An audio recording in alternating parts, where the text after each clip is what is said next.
Tonight, a decision made behind closed doors could change the balance of global power forever.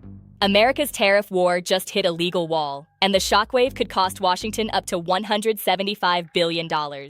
This is not just another court ruling. This is the moment the highest court in the United States told the most powerful office in the world, there are limits. For months, Donald Trump's trade strategy was built around one powerful idea: use emergency powers to impose sweeping tariffs on foreign goods, pressure allies, punish rivals, and force the world back to the negotiating table. But now, that strategy has been struck at its legal core.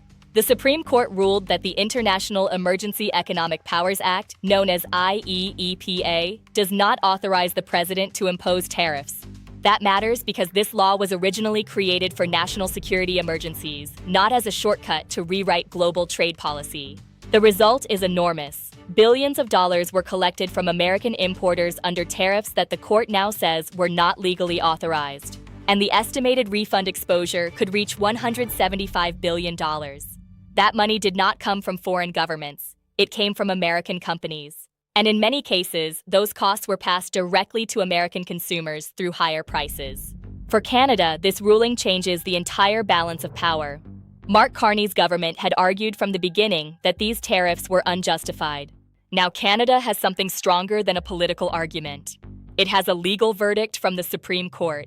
That means every negotiation with Washington now begins from a very different position. The White House can still try to use other trade laws. Section 232 tariffs remain in place for sectors like steel, aluminum, and automobiles. Trump is also looking at alternative legal tools to keep tariffs alive, but the fastest and most flexible weapon in his trade arsenal has been weakened. And that is why this ruling matters far beyond Canada. The European Union, Japan, South Korea, and the UK are all watching. If emergency powers cannot be used as a blank check, then the global trade system just became less vulnerable to one-person economic decisions.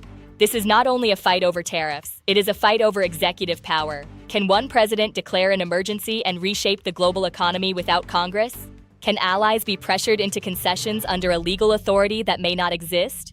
And can the United States rebuild trust? The courts have answered one question clearly: IEEPA was not enough, but the bigger question is still open. Will this ruling permanently limit Trump's tariff strategy, or will the administration find a new legal path to bring the tariffs back?